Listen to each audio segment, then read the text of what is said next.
Hello everyone. आप सभी का फिर से स्वागत है। ये एनसीईआरटी पॉलिटी का डिस्कशन है और आज का टॉपिक है भारतीय संविधान की विशेषताएं। ये अध्याय 2 है। तो चलिए स्टार्ट करते हैं।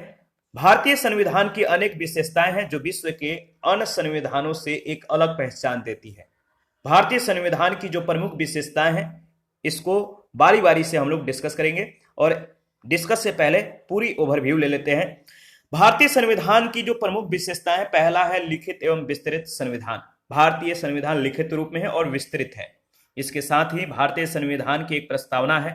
इसके बाद संप्रभुता संपन्न ये राज्य है, लोकतंत्रात्मक गणराज्य है, संसदीय सरकार है, मूल अधिकार है, राज्य के नीति निर्देशक तत्व दिए गए हैं, एकीकृत एवं स्वतंत्र न्यायपालिका की व्यवस्था है।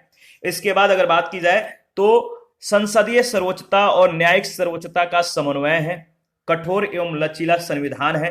इसके बाद अगर बात की जाए तो एकल नागरिकता का प्रावधान है, वयस्क मताधिकार है, केंद्रोन्मुख संविधान है, पंथ निरपेक्ष राज्य है। इसके बाद समाजवादी राज्य है, मूल कर्तव्य दिए गए हैं, अल्पसंख्यकों को, जो अल्पसंख्यक हैं इनको मतलब इनके हितों की रक्षा की गई है, रक्षा की बात कही गई है, प्रावधान है इन सभी बातों के लिए, और विधि का शासन है। अनेक देशों के संवैधानिक राज्यों का समावेश है और त्रिस्तरीय शासन या विकेंद्रीकृत व्यवस्था का इसमें प्रावधान किया गया है। तो इन सभी विशेषताओं को बारी बारी से डिस्कस करेंगे। पहला है लिखित एवं विस्तृत संविधान। भारतीय संविधान एक विशेष संविधान सभा के द्वारा निर्मित एवं लिखित संविधान है और इस दृष्टिकोण से भारतीय संविधान अमेरिकी संविधान के समतुल्य है।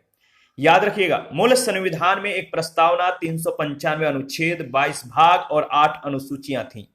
और वर्तमान में अगर बात करें तो इसमें एक प्रस्तावना है, 465 अनुच्छेद है, 25 भाग है और 12 अनुसूचियां हैं। यहां से प्रश्न पूछे गए हैं तो याद रखिएगा, मूल संविधान में कितने अनुच्छेद, कितने भाग और कितनी अनुसूचियां थीं, वहीं वर्तमान में कितने अनुच्छेद, कितने भाग और कितनी अनुसूचियां हैं। विश्व में किसी भी देश का संविधान इतना विस्तृत नहीं है, इसीलिए भारतीय संविधान की जटिलता के कारण ही कुछ लोगों ने इसे वकीलों का स्वर्ग कहा है। इसके बाद संविधान की जो प्रस्तावना है, प्रियम्बल है, इसके बारे में डिस्कस कर लेते हैं। भारतीय संविधान का जो प्रारंभ है एक उत्कृष्ट यानी प्रस्तावना से होता है, एक उत्कृष्ट प्रियम्बल से होता है, जिसमें जनता की भावनाएं और आकांक्षाएं मुख्य रूप से जो है इसमें समाविष्ट है। संविधान निर्माताओं के विचारों को जानने के लिए प्रस्तावना एक कुंजी की तरह कार्य करती है। यहां से भी प्रश्न पूछे गए हैं कि भारतीय संविधान की कुंजी किसको कहा जाता है, तो प्रियम्बल यानी प्रस्तावना को। इसके बाद संप्रभुता संपन्न राज्य।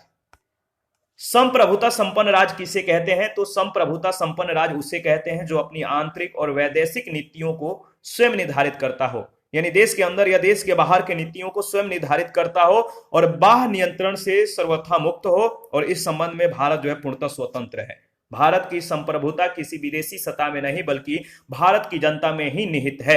भारत आजादी के बाद भी राष्ट्रमंडल और संयुक्त राष्ट्र संघ का एक सदस्य है, लेकिन उसकी यह सदस्यता जो है अपनी इच्छा अनुसार है। इसके बाद लोकतंत्रात्मक गणराज्य। देखिए, डेमोक्रेटिक शब्द का अर्थ क्या होता है। लोकतंत्रात्मक शब्द का अर्थ है कि भारत में प्रतिनिधि मूलक प्रजातंत्र की स्थापना। भारत एक लोकतंत्रात्मक गणराज्य है, यानी भारत का शासन भारतीय जनता के द्वारा निर्वाचित प्रतिनिधि ही संचालित करेंगे। गणराज्य से आशय यह है कि राज्य के सभी नागरिकों को अपनी योग्यता अनुसार सभी छोटे बड़े पदों पर पहुंचने का अधिकार है। और साथ ही भारतीय गणराज्य का अध्यक्ष जो राष्ट्रपति होते हैं, तो भारतीय गणराज्य का जो अध्यक्ष राष्ट्रपति होते हैं एक निर्वाचित व्यक्ति होते हैं, जो ब्रिटेन की तरह आनुवांशिक व्यक्ति ये नहीं होते हैं। तो ब्रिटेन में जो अध्यक्ष होते हैं वो आनुवांशिक व्यक्ति होते हैं। संसदीय सरकार के बारे में अगर बात करें तो संविधान में संसदीय प्रणाली यानी पार्लियामेंट्री सिस्टम के शासन का प्रावधान है, जो वेस्टमिंस्टर मॉडल पर, यानी जो इंग्लैंड का जो मॉडल है वेस्टमिंस्टर मॉडल पर आधारित है। और इस प्रणाली में वास्तविक कार्यपालिका शक्ति जनता के निर्वाचित प्रतिनिधियों में निहित होती है, मंत्री परिषद में निहित होती है। और मंत्री परिषद का जो प्रमुख होते हैं वो कौन होते हैं, प्रधानमंत्री होते हैं। और यह सामूहिक रूप से संसद के प्रति उत्तरदायी होती है। संविधान के अनुसार समस्त कार्यपालिका शक्ति राष्ट्रपति में निहित होती है, किंतु राष्ट्रपति इस शक्ति का प्रयोग जो है मंत्री परिषद की सलाह पर करता है। इसके बाद मूल अधिकार के बारे में डिस्कस कर लेते हैं।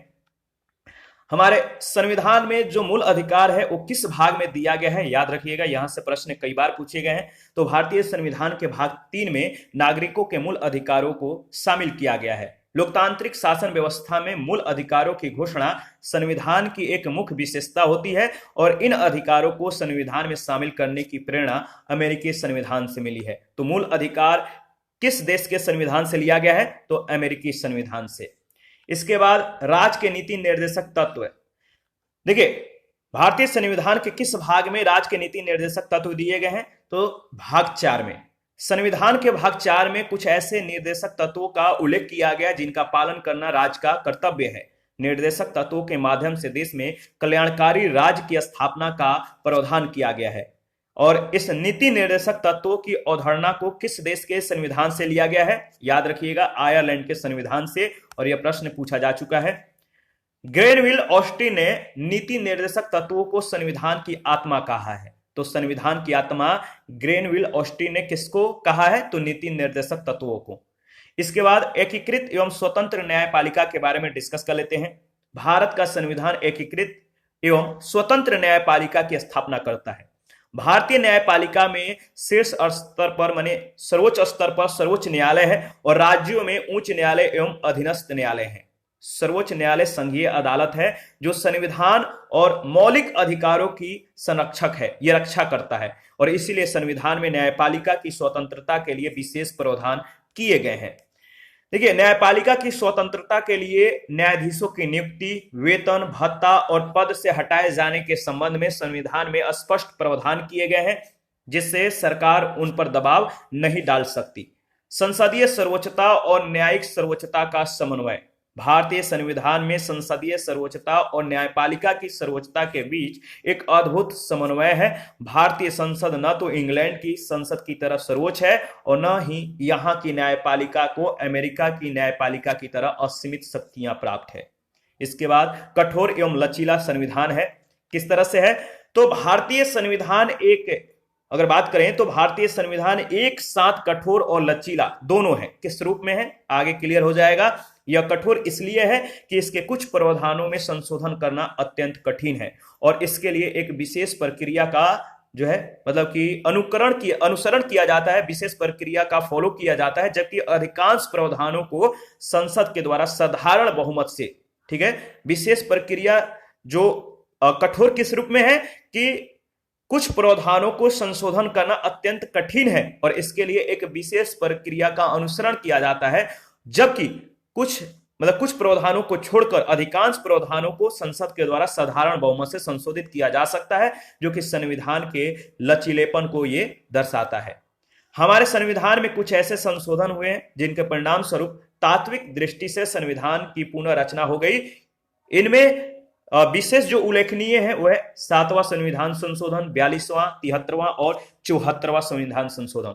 और अंतिम 2 संशोधनों यानी 73वां और 74वां ये भाग 9 और 9 के क में जोड़े गए हैं। जो पंचायत भाग 9 जो है पंचायत से संबंधित है और 9 के क जो है ये नगर पालिका से संबंधित है। और इस प्रकार एक तीसरे स्तर के शासन के बारे में उपबंध किया गया है जो किसी अन्य देश के किसी संविधान में नहीं मिलता।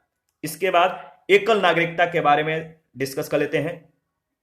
देखिए, संघात्मक संविधान में साधारणतः दोहरी नागरिकता, एक संघ की और दूसरी राज्यों की होती है।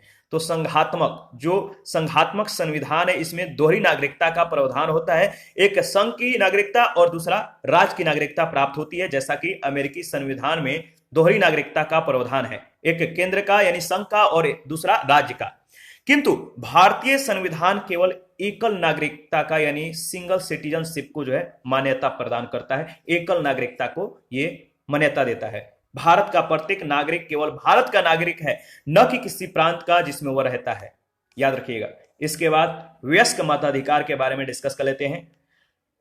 यहां से भी प्रश्न पूछे गए हैं, याद रखिएगा। भारत में संसदीय शासन प्रणाली की जो व्यवस्था है और इसमें जो है भारत में क्या है, संसदीय शासन प्रणाली की जो व्यवस्था है इसको कायम किया गया है और जिसमें देश का प्रशासन जनता के निर्वाचित प्रतिनिधियों के द्वारा किया जाता है। तो भारत में संसदीय शासन प्रणाली की व्यवस्था है और जिसमें देश का प्रशासन जनता के द्वारा निर्वाचित प्रतिनिधियों के द्वारा चलाया जाता है और संविधान प्रत्येक वयस्क नागरिक को जो है मत देने का अधिकार प्रदान करता है। वयस्क का मतलब पहले के संदर्भ में अगर डिस्कस करें, जब 61वां संविधान संशोधन नहीं हुआ था उसके बाद की अगर बात करें तो वयस्क का मतलब था 21 वर्ष और अब 18 वर्ष हो गया है। तो संविधान लागू होने के समय मतदान का जो अधिकार है केवल उन्हें प्राप्त था जो 21 वर्ष के आयु पूरी कर चुके होते थे। तो मतदान वही लोग कर सकते थे जो 21 वर्ष के हो चुके थे। लेकिन संविधान के 61वें संविधान संशोधन 1989 के द्वारा मतदान की जो आयु है वो 21 वर्ष से घटाकर 18 वर्ष कर दी गई है। यह प्रश्न बहुत बार पूछा गया, इसको रट जाइएगा। इसके बाद अगर बात करें तो भारतीय संविधान के जो मूल्य हैं क्या क्या है इसके बारे में डिस्कस कर लेते हैं। यहाँ पे डायग्राम के माध्यम से स्पष्ट किया गया है भारतीय संविधान के जो मूल्य हैं क्या क्या है। स्वतंत्रता है, समानता है, भ्रातृत्व है यानी भाईचारा का भावना है, संप्रभुता है, समाजवादी है, पंथ निरपेक्ष है और लोकतांत्रिक है। याद रखिएगा, वयस्क मताधिकार लोकतंत्र को विस्तृत आधार तो प्रदान करता ही है, विस्तृत बेस तो प्रदान करता ही है, साथ ही आम नागरिकों के स्वाभिमान में भी ये वृद्धि करता है और समानता के सिद्धांत को ये क्या करता है, समानता की ये सिद्धांत को ये लागू करता है। इसके बाद केंद्रोन्मुख संविधान। भारतीय संविधान की एक महत्वपूर्ण विशेषता यह है कि यह संघात्मक होते हुए भी उसमें केंद्रीयकरण की प्रबल प्रवृत्ति है। तो याद रखिएगा, संघात्मक भारतीय संविधान की जो एक महत्वपूर्ण विशेषता यह है कि यह संघात्मक होते हुए भी उसमें केंद्रीयकरण की प्रबल प्रवृत्ति होती है और आपातकालीन परिस्थितियों में संविधान पूर्णतः एकात्मक स्वरूप को यह धारण कर लेता है। इसके बाद पंथ निरपेक्ष राज। पंथ निरपेक्ष राज के बारे में देख लेते हैं। पंथ निरपेक्ष राज का आधारभूत सिद्धांत यह होता है कि राज्य की ओर से धार्मिक मामलों में तटस्थता की नीति का पालन किया जाए। तो पंथ निरपेक्ष राज का मतलब क्या होता है, धार्मिक मामलों में तटस्थता। याद रखिएगा, किसी भी धर्म को जो है मान्यता न दिया जाना, सभी धर्म को बराबर समान दृष्टि से देखा जाना। तो पंथ निरपेक्ष राज जो है यह क्या करता है, धार्मिक मामलों में तटस्थ है, इसका पालन करता है तटस्थता नीति का। और भारत एक धर्म निरपेक्ष राज्य है, इसीलिए संविधान किसी धर्म विशेष को भारत राष्ट्र के धर्म के तौर पर मान्यता नहीं देता है। धर्म निरपेक्षता की पश्चिमी अवधारणा को जो धर्म और राजनीति के संघर्ष से उपजी है वह भारत जैसे बहुधर्मवादी देश में लागू नहीं होती है। भारत में सभी धर्मों के आदर के साथ धर्मनिरपेक्षता के सकारात्मक पहलू को शामिल किया गया है। भारतीय संविधान में सभी नागरिकों को धर्म, विश्वास और उपासना की स्वतंत्रता दी गई है, किंतु अन्य स्वतंत्रताओं की तरह धार्मिक स्वतंत्रता पर भी जो है सार्वजनिक व्यवस्था, सदाचार और स्वास्थ्य बनाए रखने के लिए क्या किया गया है, युक्ति युक्त रोक लगाई जा सकती है। इसके बाद समाजवादी राज है। किस तरह से, तो समाजवादी राज की स्थापना संविधान का मुख्य उद्देश्य है, जिसका संकेत प्रस्तावना में वर्णित सभी नागरिकों को आर्थिक न्याय, प्रतिष्ठा और अवसर की समानता दिलाने के संकल्प में मिलता है। समाजवादी शब्द जो है ये 42वें संविधान संशोधन के द्वारा 1976 में जोड़ा गया था। याद रखिएगा, समाजवादी शब्द किस संविधान संशोधन के द्वारा जोड़ा गया था, तो याद रखिएगा 42वें संविधान संशोधन 1976 में 3 शब्द जो है प्रियम्बल में जोड़े गए थे। वो 2 शब्द क्या थे आपको कमेंट करके बताना है। तीसरा शब्द जो है यहाँ पर आप देख सकते हैं, 2 शब्द आप बताइए। और समाजवादी शब्द जो है 42वें संविधान संशोधन 1976 में जोड़ा गया। भारतीय समाजवाद लोकतांत्रिक विचारधारा पर जो है क्या है, आधारित है। याद रखिएगा, और जिसका उद्देश्य क्या है, विभिन्न वर्गों में असमानता समाप्त करके आर्थिक और सामाजिक शोषण को समाप्त करना। इसके बाद मूल कर्तव्य के बारे में देख लेते हैं। 42वें संविधान संशोधन के द्वारा संविधान में एक नया भाग यानी 4 के क और अनुच्छेद 51 क जोड़कर नागरिकों के मूल कर्तव्यों को शामिल किया गया। तो जो मूल कर्तव्य है कब जोड़ा गया था, 42वें संविधान संशोधन में। किस भाग में, तो भाग 4 के क में। और किस अनुच्छेद में, तो 51 यानी 51 क में। इसके बाद अल्पसंख्यकों के हितों की जो रक्षा है इसमें किस तरह से होती है हमारे संविधान में, तो भारतीय संविधान इस अर्थ में भी विशिष्ट है कि इसमें अल्पसंख्यक समुदाय के हितों को सुरक्षा प्रदान की गई है। और इसके लिए अनुच्छेद 29 में अल्पसंख्यकों को भाषा, लिपि या संस्कृति को बनाए रखने और अनुच्छेद 30 के द्वारा शिक्षण संस्थाओं की स्थापना और प्रशासन करने का अधिकार दिया गया है। विधि का शासन, ये जो नेक्स्ट विशेषता है हमारे संविधान का वो है विधि का शासन। किस तरह से? तो भारतीय संविधान विधि के शासन की स्थापना करता है।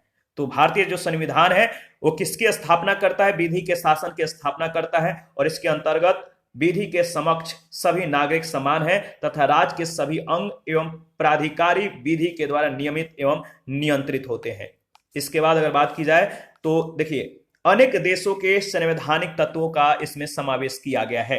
भारतीय संविधान की विशिष्टता का एक अन्य कारण इसमें विभिन्न देशों के संविधानों में निहित महत्वपूर्ण तत्वों का समावेश है। विदेशी संविधानों के अनेक उपबंधों को भारतीय वातावरण के अनुरूप ढालकर संविधान में शामिल किया गया है। डॉक्टर भीमराव अंबेडकर के शब्दों में अगर बात करें तो कोई भी संविधान कितना भी अच्छा क्यों ना हो, डॉक्टर भीमराव अंबेडकर कहते हैं अपने शब्दों में कि कोई भी संविधान कितना भी अच्छा क्यों ना हो, यदि उसे क्रियान्वित करने वाले बुरे व्यक्ति हैं तो संविधान भी बुरा हो जाएगा, वो अच्छा नहीं रह जाएगा। इसके बाद त्रिस्तरीय शासन या विकेंद्रीकृत व्यवस्था। शासन देखिए शासन संचालन में सुगमता और पारदर्शिता के लिए 73वें और 74वें संविधान संशोधन के माध्यम से स्थानीय स्वशासन का उपबंध किया गया है, यानी पंचायत और बताइए पंचायत और नगर पालिका। और इस प्रकार केंद्र राज और स्थानीय स्तर पर यानी त्रिस्तरीय शासन, केंद्र के स्तर पर, राज्य के स्तर पर और स्थानीय जैसे मतलब कि पंचायती राज है, तो ये त्रिस्तरीय आपका शासन व्यवस्था हो जाता है। इसका उपबंध किया गया है जो विश्व के अन्य संविधानों में ये नहीं है।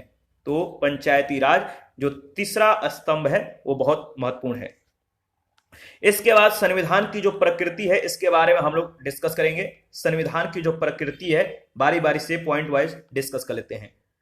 भारतीय संविधान की प्रकृति जो है वो फेडरल है, संघात्मक है या एकात्मक, इसको लेकर विद्वानों में मतभेद है। तो संघात्मक और एकात्मक को लेकर मतभेद है।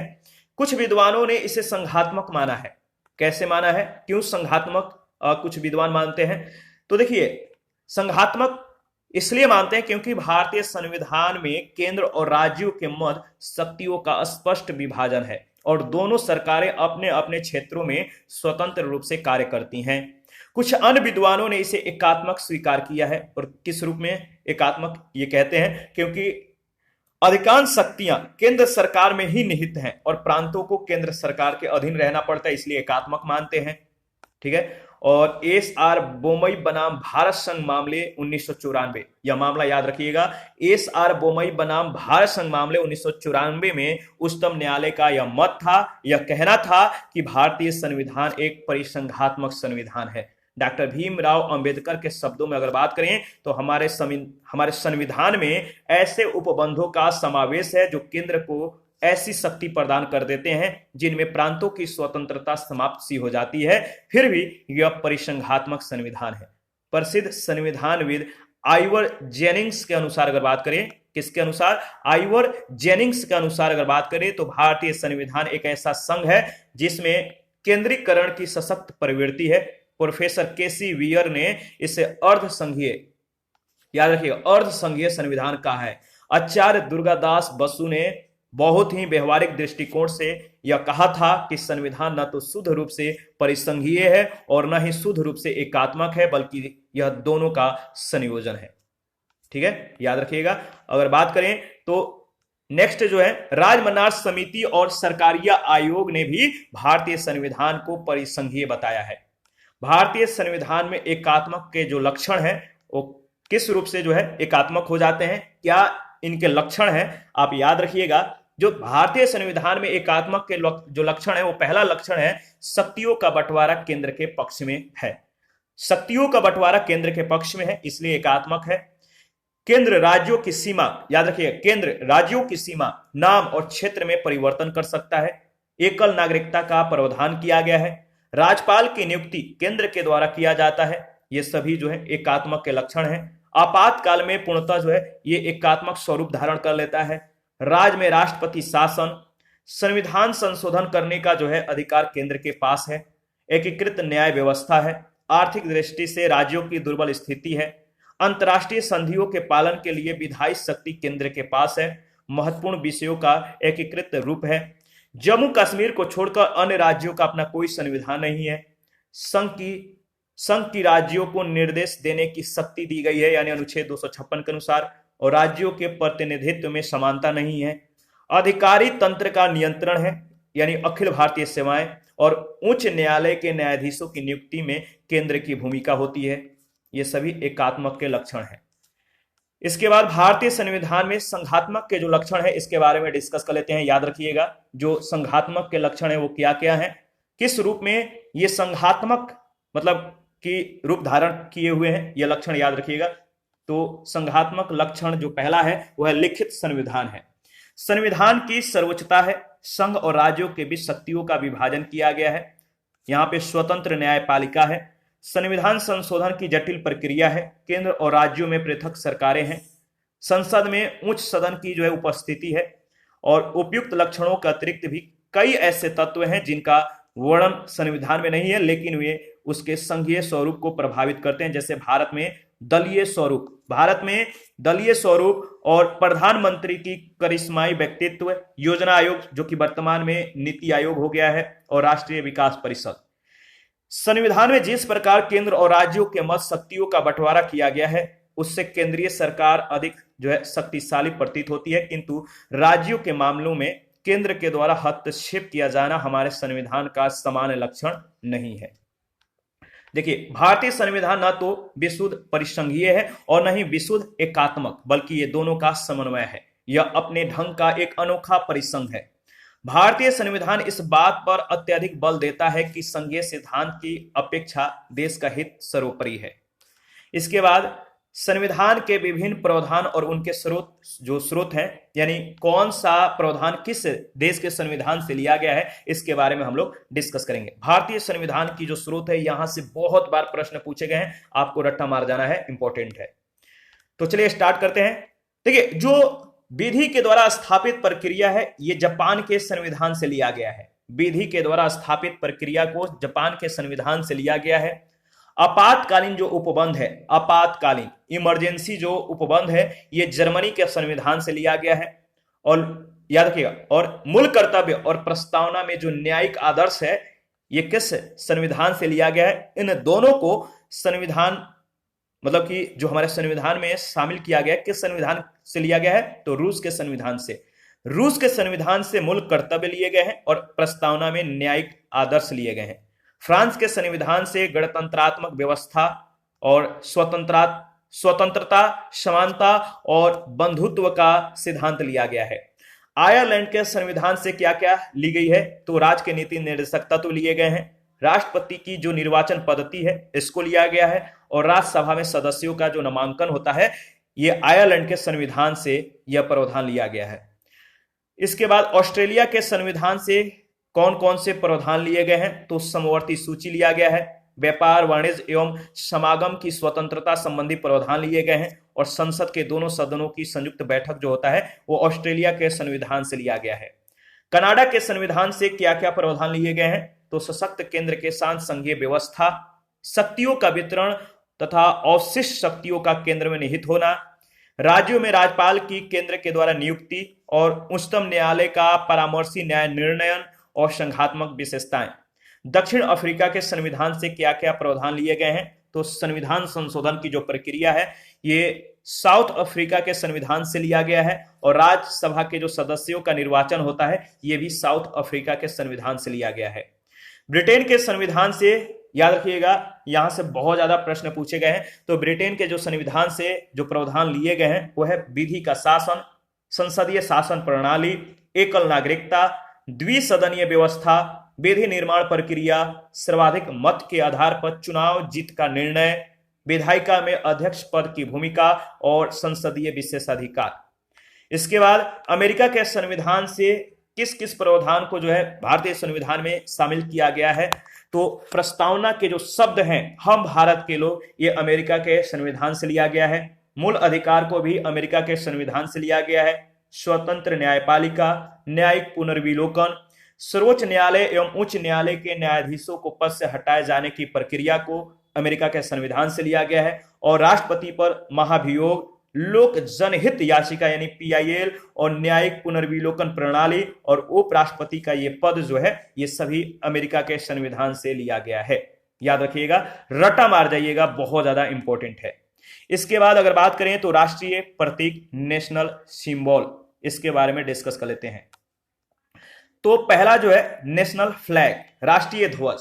भारत के राष्ट्रीय ध्वज है, नेशनल जो फ्लैग है, इसको 22 जुलाई 1947 को संविधान सभा के द्वारा अपनाया गया था, अंगीकृत किया गया था। इसकी लंबाई, जो फ्लैग की लंबाई और चौड़ाई होती है वो 3:2 में होता है। इसमें ऊपर से नीचे केसरिया, सफेद और हरे रंगों की 3 पट्टियां होती हैं। सफेद पट्टी के केंद्र में 24 तिलियों वाला गहरे नीले रंग का एक चक्र होता है।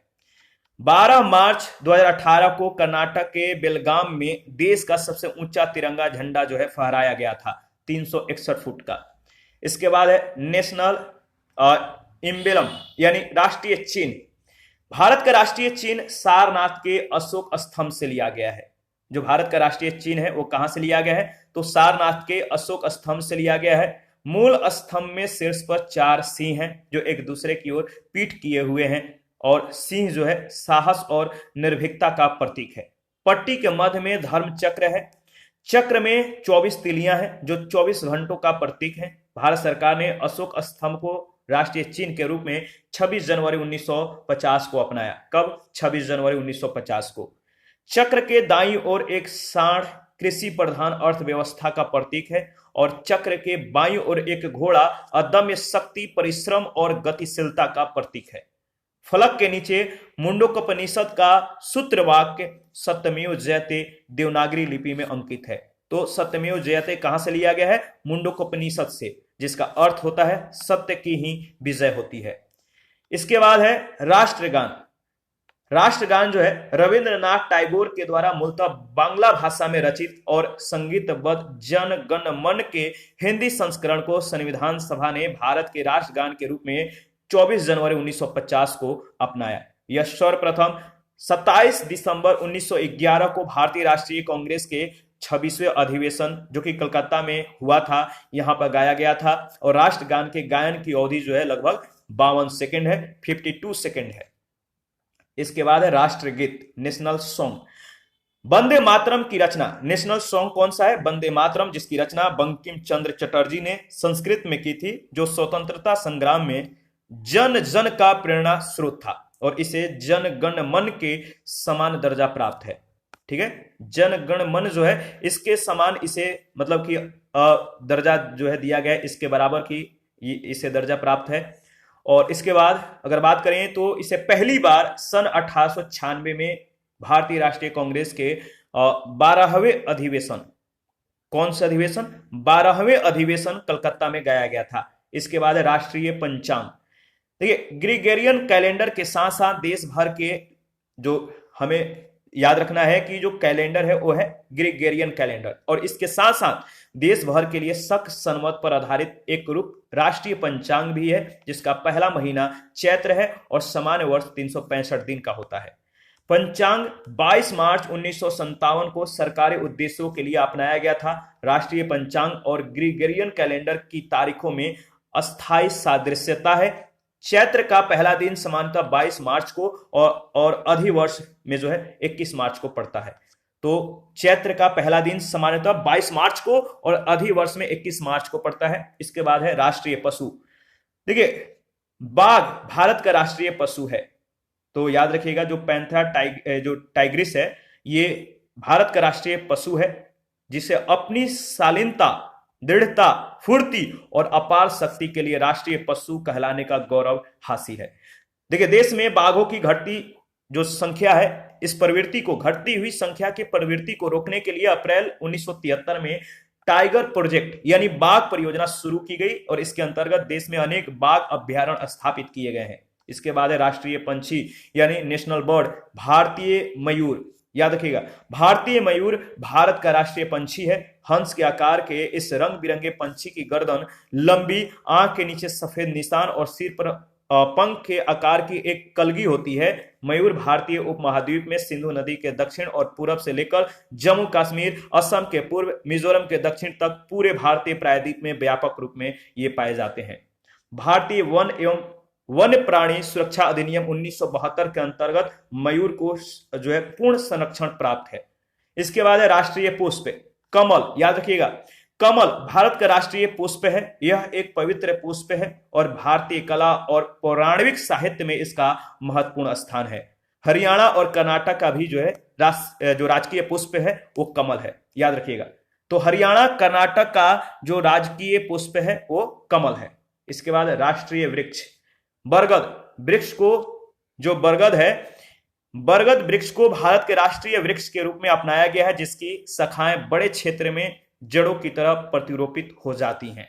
याद रखिएगा, और इसके बाद वे जड़ें पुनः नई टहनियों एवं डालियों को जन्म देती हैं। बरगद के जो टहनी जो जड़ होते हैं वो फिर से मतलब कि एक नए पौधे में तब्दील हो जाते हैं और अपनी इस विशिष्टता के कारण इसे अमर माना जाता है।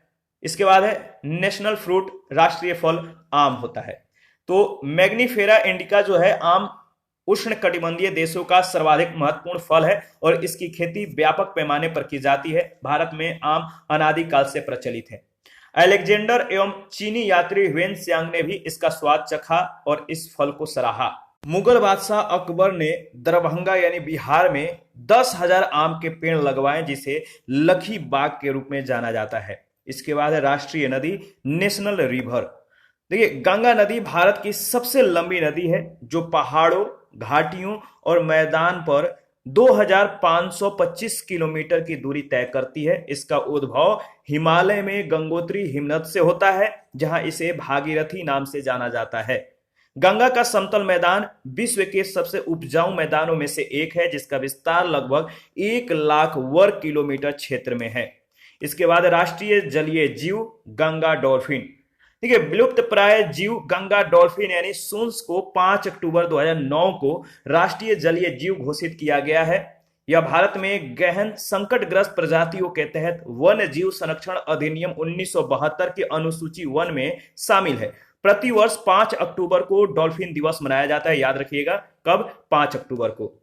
राष्ट्रीय विरासत पशु। भारत सरकार ने एशियाई हाथी को राष्ट्रीय विरासत पशु के रूप में, याद रखिएगा, अक्टूबर 2010 में जो है इसे घोषित मतलब किया है। तो पशु के रूप में कब घोषित किया गया है इसे? तो हाथी को, याद रखिएगा, हाथी को, एशियाई हाथी को राष्ट्रीय विरासत पशु के रूप में अक्टूबर 2010 में इसे घोषित किया गया। राष्ट्रीय वन्य जीव बोर्ड की अस्थायी समिति ने इस संदर्भ में 22 अक्टूबर 2010 की बैठक में स्वीकृति प्रदान की थी। हाथी जो है केरल, कर्नाटक और झारखंड राज्य का भी राजकीय पशु है। राष्ट्रीय मुद्रा, प्रतीक चिन्ह, इसके बारे में देख लेते हैं। भारतीय रुपये को 15 जुलाई 2010 को डॉलर, यूरो, पाउंड और येन की तरह नया प्रतीक मिल गया है। रुपए का नया प्रतीक देवनागरी लिपि के आर और रोमन लिपि के आर को जो है मिलाकर बनाया गया है। अशोक चक्र, संसदीय भौव चक्र, इसके बारे में देख लेते हैं। देखिए, 2 तिलियों के बीच जो होता है 15 डिग्री का कोण होता है और 24 तिलियां 24 घंटे का यह प्रतीक है। पहला जो है संयम, दूसरा जो है जो तिलिया है आरोग्य, शांति, शील, त्याग, क्षमता, सेवा। इस तरह से आप देख सकते हैं कि 24 जो तिलियां हैं किस तरह से किसको संकेत करती हैं। तो आप एक बार एनालिसिस करके जो है आप आगे बढ़िएगा। धर्म चक्र, प्रगति और जीवन का यह प्रतीक है। आदर्श बौद्ध समर्थकों के ये 24 गुण हैं। इसके बाद राष्ट्रीय ध्वज फहराना, मौलिक अधिकार, इसके बारे में देख लेते हैं। देखिए, 22 जनवरी 2004 को उच्चतम न्यायालय के मुख्य न्यायाधीश VN खरे की अध्यक्षता वाली खंडपीठ ने सम्मान और प्रतिष्ठा के साथ राष्ट्रीय ध्वज फहराने का मौलिक अधिकार माना है। उच्चतम न्यायालय ने अपने ही निर्णय में स्पष्ट कर दिया है कि नागरिकों के द्वारा अपने घरों, दफ्तरों और आदि पर जो है राष्ट्रीय ध्वज फहराना संविधान के अनुच्छेद 19(1) के अंतर्गत या 19(1) के अनुसार जो है ये मौलिक अधिकार है। तो इसको याद रखिएगा। भारत के राज्य और केंद्र शासित प्रदेशों के स्थापना दिवस और राजकीय प्रतीक जो है यहाँ पे दिया गया है। तो आप एक बार अच्छे से एनालिसिस कर लीजिएगा। अगर आपके पास पीडीएफ है तो अच्छी बात है, नहीं है तो पीडीएफ ले लीजिए। Telegram channel, Telegram quiz group या चैनल के कम्युनिटी बॉक्स में जाइए, वहां पे इसके रिगार्डिंग में जो है इन्फॉर्मेशन को अपडेट कर दिया गया है। तो सबसे जो इंपॉर्टेंट है, आपको जो याद रखना है, आप जिस राज्य से बिलोंग करते हैं, आप उस राज्य के स्थापना दिवस, राजकीय पंछी, पशु, फूल और राजकीय वृक्ष के बारे में ध्यान रखिएगा।